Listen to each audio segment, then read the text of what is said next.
জন্য, কিন্তু আমি দুনিয়াকে মহব্বত করব না, ভালোবাসবো না। দুনিয়াকে আমি ব্যবহার করব। কি করব? দুনিয়াকে ব্যবহার করব, আমি দুনিয়াকে ভালোবাসবো না। এইটা হলো 1 নম্বর হিরস। 2 নম্বর হলো আমল।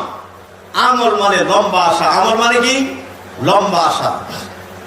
আমার বয়স হয়েছে 50 বছর। আমি একটা জমি লিজ নিয়েছি 80 বছর। আমি 80 বছরের লিজ নিয়েছি। আমার 50 বছর বয়স কিন্তু হয়ে গিয়েছে।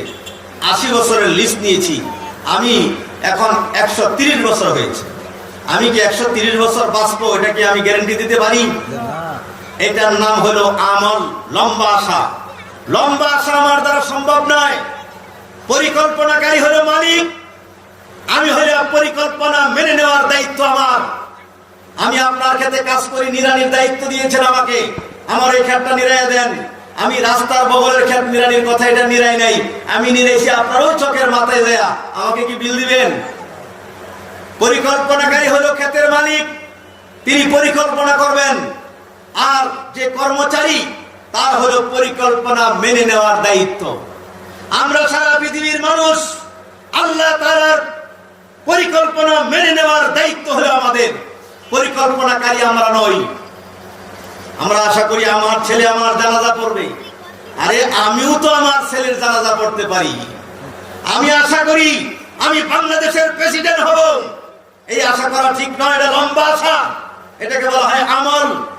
এটা করা ঠিক নয়। আল্লাহ যদি আমাকে যা বানাবে আমি তাই হব। আমার আল্লাহ পরিকল্পনাকারী, আমি হইলাম পরিকল্পনা মেনে নেওয়ার দায়িত্ব আমার। এটা হলো 2 নম্বর রূপ। কয় নম্বর রূপ? 3 নম্বর রূপ হলো হিরস আমল। 3 নম্বর আমল হলো গজব, গুসা, রাগ। রাগ থাকাটা ভালো, কিন্তু রাগ প্রয়োগ করা ভালো নয়। রাগ থাকাটা ভালো, রাগ প্রয়োগ করা ভালো নয়। যেমন আমার এক ছাত্র, আজকে ঘটনা শুনেন, এই 3-4 দিন আগে ওনার স্ত্রীকে আরো 2 বার শর্ত সাপেক্ষে তালাক দিয়েছে। আজকে আমি গিয়েছি কোনো এই জামাটা আনার জন্য। এখন আমার হাত ধরে বলতেছে, হুজুর আপনার কাছে ছোটবেলা লেখাপড়া করেছিলাম, আপনার সাথে না কইয়া চলে গিয়েছিলাম রাগে, আমার লেখাপড়াও হইল না, আর আমি একটা বিয়ে করেছি, আমার সংসারটাও তছনছ হয়ে গেল, আপনি দয়া করে আমাকে মাফ করে দেন। আমি বলি, আরে বাবা, এটি মনে আছে নাকি? আমার ছোটবেলা তোরে মারছি, তুই না কয়ে গেছিস? আমি তো মনেই নাই। হুজুর আমার বউ আজকে ঈদের 2 দিন পরে যাইতে নিষেধ করেছি, তারপর তার বাবার বাড়ি চলে যাব। আমি বলছি, তুই যদি বৃহস্পতিবারের আগে না আসস তা তুই তালাক। এখন হুজুর আজকে তো বৃহস্পতিবার, এখন বলে তো ফেলেছি, আজকের দিন চলে গেলে তো শরীয়ত মোতাবেক তালাক হয়ে যাবে। এখন আমি কি করব? আমাকে নিয়ে সঙ্গে নিয়ে ওই বাড়িতে গেছে। আমি যে অনেক বুঝিয়েছি, মেয়েকে বুঝেছি, মেয়ের মাকে বুঝেছি, কমস কম আজকের দিনের জন্য দিয়ে দেন, শর্তটা মুছে যাক, কালকে আবার আপনার বাড়িতে চলে আসবে, প্রয়োজন পরে একসাথে থাকবে। কিন্তু মেয়ের মা রাজি হলো না। আমি লাস্টে রাগ করে উনি চলে আসলাম। তো ভাই, এরকম মেয়েদেরকে রাগ হয়ে স্ত্রীকে তালাক দিয়ে দিছে এক ব্যক্তি। এখন তালাক দেওয়ার পরে দেখে 2টা মেয়ে 2টা ছেলে, হাই হাই, মেয়েদেরকে বিয়ে দিব কেমনে, ছেলেদেরকে বিয়ে করাবো কেমনে, মাকে তালাক দিয়েছে, এটা বদনাম না? এখন বেচারা তো চিন্তায় পড়েছে। এখন মুফতি সাহেবের কাছে গেছে, আমাদের যেমন মুফতি তাজুল ইসলাম ফারুকের কাছে গেছে। হাই হুজুর, আমার বউরে তো আমি সালাক কইছি, তালাক কই নেই। কি কইছি? সালাক কইছি, তালাক কই নেই। মানে একটু ঘুরাইলেছে। ঘুরাইলে কি তালাক কি মানবো? তালাক কি বাকি থাকবো নাকি? তালাক তো হয়ে গেছে। এই জন্য ভাই, রাগকে ব্যবহার করা প্রয়োজন না। রাগ থাকা ভালো, রাগ প্রয়োগ করবো বেঈমানের বিরুদ্ধে, কাফেরের বিরুদ্ধে অস্ত্র ধরার জন্য। রাগ থাকা ভালো। রাগকে যে কন্ট্রোল করতে পারে সে হলো বড় মুজাহিদ। রাগকে যে কন্ট্রোল করে সে হলো বড় মুজাহিদ। রাগ থাকা ভালো, কিন্তু রাগকে প্রয়োগ করা ভালো না। যখন আপনার রাগ উঠবে তখন স্ত্রীর কাছ থেকে সরে যাবেন। সরে যদি না যান, আল্লাহ রসুল বলেছে আপনি শুয়ে পড়বেন। তা যদি না হয় তাহলে মাটিতে শুয়ে গড়াগড়ি করবেন, না হলে কাছ থেকে চলে যাবেন। এটা আল্লাহ রসুল বলেছে। তাহলে 3 নম্বর রূপ কি? রাগ। 3 নম্বর রূপটা কি বললাম? রাগ। এখন 4 নম্বর রূপ হলো মিথ্যা কথা বলা। 4 নম্বর রূপ কি? মিথ্যা কথা বলা। মিথ্যা হলো উম্মুল খতিয়া। দুনিয়ার মধ্যে সমস্ত গুনাহের মা হলো মিথ্যা কথা, উম্মুল খতিয়া। সমস্ত গুনাহের মা কি? মিথ্যা কথা। যেমন এক ব্যক্তি চুরি করে, মদ খায়, নামাজ পড়ে না, সে এক আল্লাহর ওলির কাছে গেছে বায়াত হইতে লিগা। ওলির কাছে গেছে বায়াত হইতে, বিবি সব পাঠিয়েছে, জীবন ভরা তো চুরি ডাকাতি করলেন, এখন একটু আল্লাহর ওলির কাছে যায় একটু বায়াত হয়ে আসেন। তো ওলির কাছে গেছে বায়াত হইতে, ওলি জিজ্ঞেসে হুজুরকে, বলতেছে হুজুর আমি কিন্তু নামাজ পড়তে পারবো না। আচ্ছা ঠিক আছে, নামাজ পড়ার কথা জায়েজ, না পড়ার কথা তো আমি তোমার বলতে পারবো না, মদ খাওয়ার কথা তোমার বলতে পারবো না, তাহলে আমি তোমার নিষেধ করি না, ঠিক আছে। চুরি করার জন্য নিষেধ করি না, ঠিক আছে। আমি তিনটা মেনে নিলাম। সুরে বলে আমি তিনটা কথা হুজুর আপনার মেনে নিলাম। হুজুর তিনটা কথা যখন মানছেন তাহলে আপনি কিছু আমার বলেন। তো হুজুরে বলে আমি একটা কথা বলো। কটা বলো? একটা। সুরে কইছে হুজুর আমার তিনটা মানছেন, আমি আপনার একটা কথা মানো। কি? মিথ্যা কথা বলবো না। কি বলবো না? মিথ্যা কথা বলবো না। এই সবক লইয়া বাড়ি চলে গেছে। স্ত্রী জিজ্ঞেসে আপনার হুজুরে কি জিজ্ঞেসে? হুজুরে আমারে চুরি করতে না করে নাই, আমারে নামাজ পড়তেও কয় নাই, আমারে মদ খাইতেও না করে নাই, তাহলে কিছু কইছে নি? একটা কথা কইছে, কি? মিথ্যা কথা বলতে না করছে। এই তো বিবি সাহেব কয় হ্যাঁ, এবার ঠিক মতনে ডাক্তারের কাছে গেছেন, আপনার নাকের বয়রাটা ঠিক মতনে লাগাইছে, একটা যদি ঠিক হয়ে যায় তাহলে সব ঠিক হয়ে যাবো। তুমি কও কি? আপনি যদি সকালে চুরি করেন, এরপরে যদি মাইশাইয়া বলে তুমি চুরি করছো, তাহলে কি মিথ্যা কথা বলতে পারবেন? না, চুরি করছেন বলতে হইব। যদি স্বীকার করেন তাহলে মাই খাই দিব। যদি কোন আমি চুরি করছি তাহলে মাই খাই দিব। আর যদি কোন না চুরি করি নাই তাহলে মিথ্যা কথা হইল। হাই হাই চুরি কয় খাইছি তো, তাহলে মিথ্যা কথা তো পাওয়া যাবে না, চুরি করা যাবে না, চুরি করার যাইব না। এখন যদি আপনি মদ খান, যদি আপনার পুলিশে দেখে তাহলে আপনার ডান্ডা মারবো। আপনি কইতে পারবেন যে আমি মদ খাই নাই? খায়া কি না করবেন? না, হুজুরে তো কইছে মিথ্যা কথা খাওয়া যাইব না, তাহলে তো আমি মদ তো খাওয়া যাইব না। এখন আপনি যে নামাজ পড়েন না, আপনার বাপ যদি মরে, মা যদি মরে, হুজুররা যদি যায় নামাজের জানাজা খাড়া করে যদি বলে আপনি নামাজ পড়ছেন, যদি কয় আমি নামাজ পড়ছি, তাহলে কি মিশা কথা হইব না হাসা কথা হইব? মিশা কথা হইব। তাহলে তো এটা তো ঠিক হইল না, তাহলে তো আমি নামাজও পড়া লাগবো। তাহলে একটা কথা বলে দিছে, এক কথার কারণে নামাজও পড়তে হবে, মদও ছেড়ে দিতে হইব, চুরিও ছেড়ে দিতে হইব। তাহলে উম্মুল খতিয়া, মিথ্যা কথা হইল সকল গুনাহের মা। এটা কয় নম্বর রূপ? 4 নম্বর।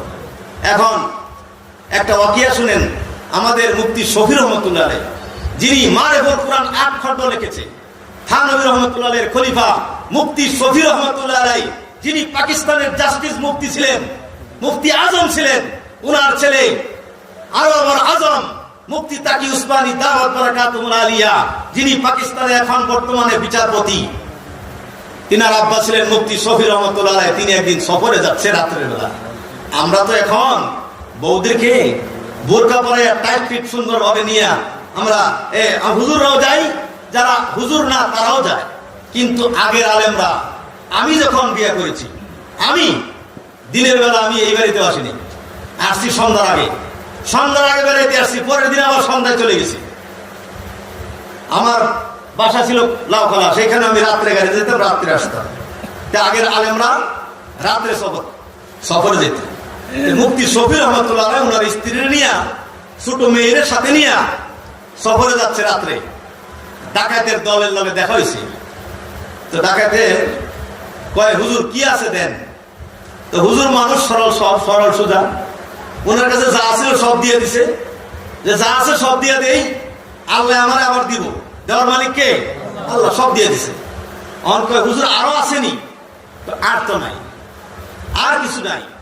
এখন হুজুরের মেয়ে যে সাথে আছে, ছোট মেয়ে, মেয়ে কয় আব্বা মিশা কথা পেলেন কে? আহা, কয় মিশা কথা পেলেন কে? আমার গলা না স্বর্ণের হার আছে? মিশা কথা কইয়া স্বর্ণের হার রক্ষা করার চেয়ে সত্য কথা বলে গলার হার দিয়ে দেওয়া বলা। ছোট মেয়ে, হুজুরের ছোট মেয়ে বলছে, হুজুর বলতেছে আব্বা, মেয়েরে বলতেছে আমি তো তোমার এটা স্মরণ নাই, তোমার এই হারের কথা আমার শরম নাই? মেয়ে বলতেছে আব্বা মিথ্যা কথা বলেন কেন? সত্য কথা বলিয়া আমার গলার হার চলে যাওয়া ভালো, মিথ্যা কথা বলে হার রক্ষা করা ভালো নয়। এই কথা বলতেছে মেয়ে। ডাকাতি একজনে শুনছে, হাই হাই, আমরা যে দুনিয়ার যা করতেছি এটা তো বেড়াগো মাত্র নামে মাত্র ডাকাতি, কিন্তু আমার জীবনের তো সব সর্বনাশ। একটা গলার হার বাপের মনে নাই, তার জন্য মেয়ে বলতেছে মিথ্যা কথা বললেন কেন? মিথ্যা কথা বলে হার রক্ষা করলেন কেন? সত্য কথা বলে হার চলে যাওয়া ভালো। এ তো আমরা তো জঘন্য মিথ্যা কথা বলতেছি। ডাকাতি যাদের করছে এর তো নামে মাত্র ডাকাতি, কিন্তু আমাদের তো জীবনের সর্বনাশ। এই কথা বলছে ডাকাতের লিডারের কাছে দেয়া। শুনছেন নি হুজুরের মেয়ে কি বলছে? শুনেন। ডাকাতের লিডার এই কথা শুনে হুজুরের কাছে যা নিয়েছিল সব টাকা হুজুরকে ফেরত দিয়ে দিছে, কানে ধরে তওবা করছে, আজীবন আর ডাকাতি চুরি করব না। আমরা যা করেছি ডাকাতি নামে মাত্র, কিন্তু আমাদের জীবনের সব সর্বনাশ করে দিয়েছি। 4 নম্বর রোগ হলো এটা। 5 নম্বর রোগ হলো গীবত। 5 নম্বর রোগ কি? গীবত। যে গীবতকে আমরা মনে করি গীবাত। হাফিজি হুজুর রহমতুল্লাহ আলাইহি বলেছেন আজকাল গীবত তো গীবাত हो गया है, আজকাল গীবত তো গীবাত हो गया है। মানে ঘি দিয়া ভাত খেলে যেরকম হয়, যেরকম স্বাদ লাগে, একে অপরের দোষ বয়ান করলে ঠিক আমাদের আজকে এরকম স্বাদ লাগে। কিরকম কিরকম মজা লাগে একটু শুনেন। সাহাবায়ে কেরাম,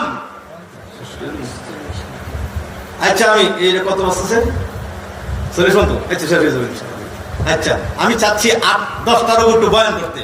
10টা রোগ বয়ান করলে আপনারা বুঝতে পারবেন কেমন ডাক্তারের কাছে চিকিৎসা করতে হবে। এগুলো কিন্তু আমার কথা না, এগুলা দালকানগর হজরের কথা, এইগুলি আশরাফ আলী থানভী নূরুল্লাহ মারকাদার কথা, এইগুলা মুজাদ্দিদ জামান হযরতে হাকিম আক্তার রহমাতুল্লাহ আলাইহির কথা। এগুলো আমার কথা নয়, সেখান থেকে এগুলো আসতেছে আমার কাছে, আমি বলতেছি আপনাদের। তো 5 নম্বর কথা হলো গীবত। তো গীবত এটা কেমন জঘন্য? এটা জিনার চেয়ে জঘন্য।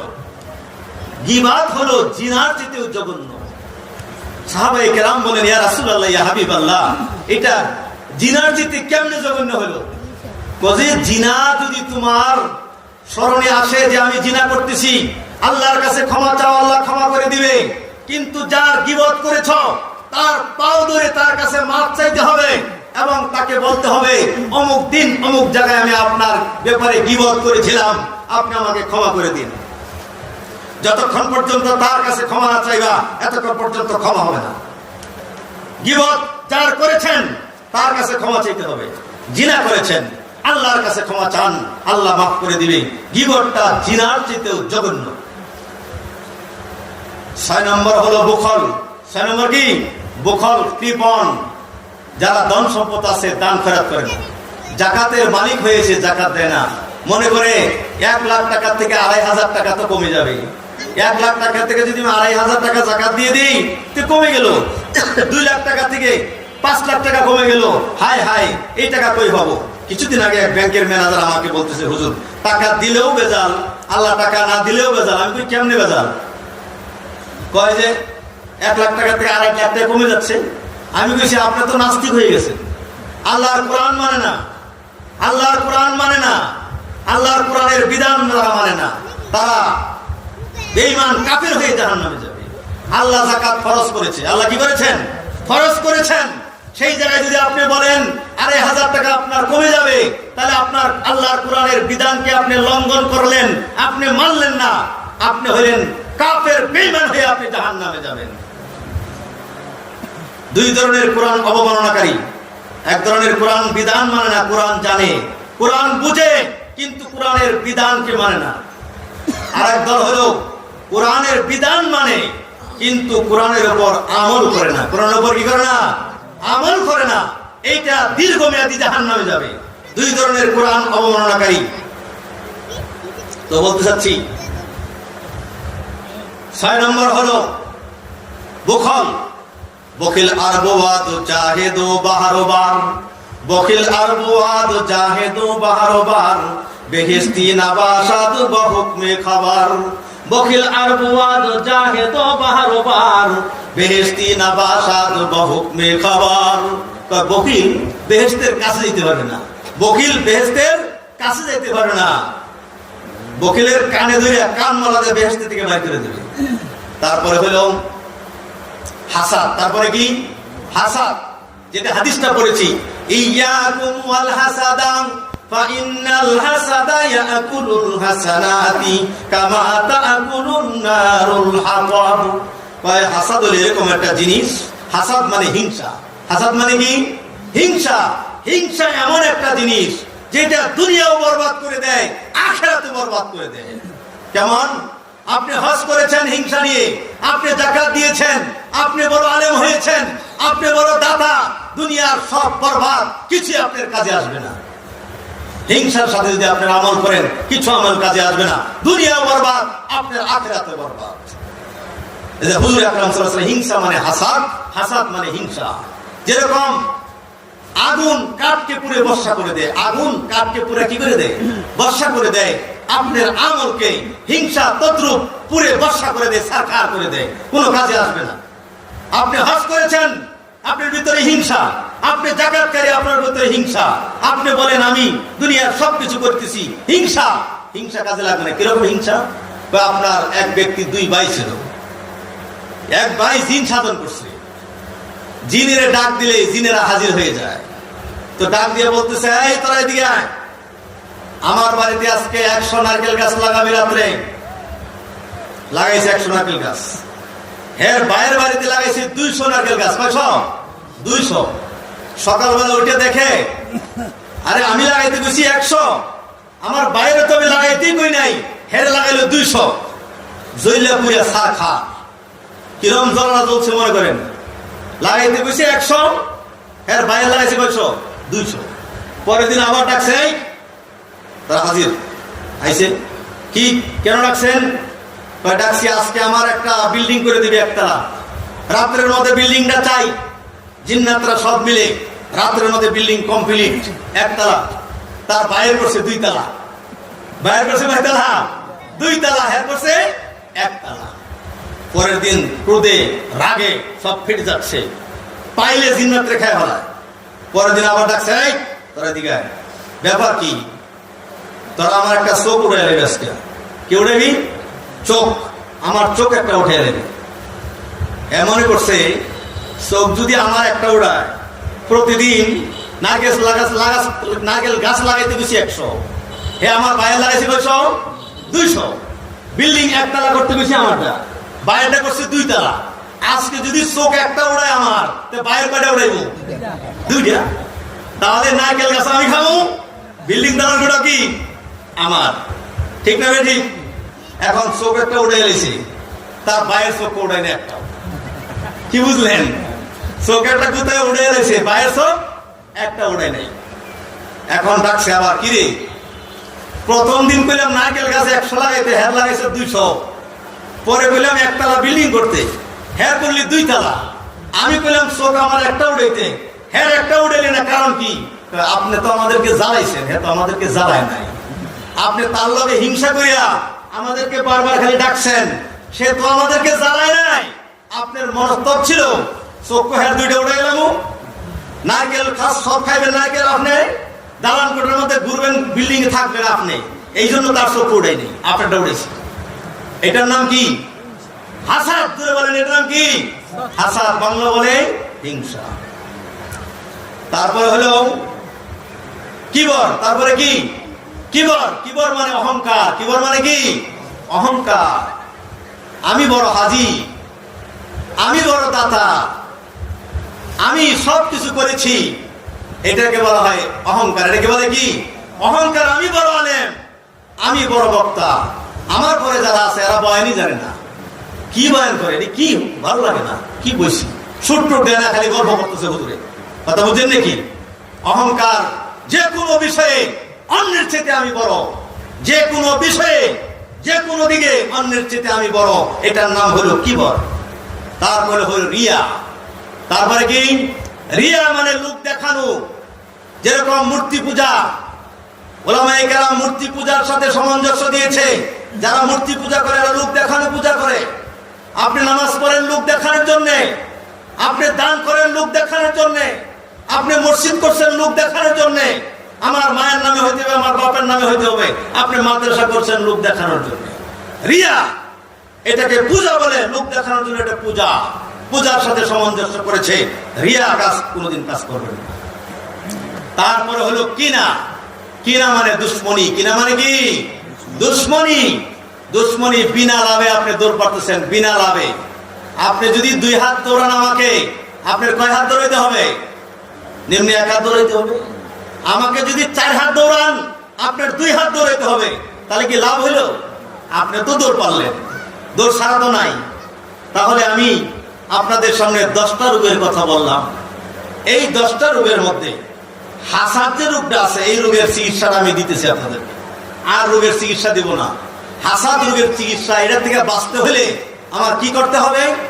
যার সাথে আপনার হিংসা, যে অমুকের ছেলে ইটালি থাকে 10 জন বা 5 জন, আপনি তার জন্য দোয়া করতে হবে। আরো 2 জন ছেলে যদি বাকি থাকে, ওই 2 জনে ইটালি যাক।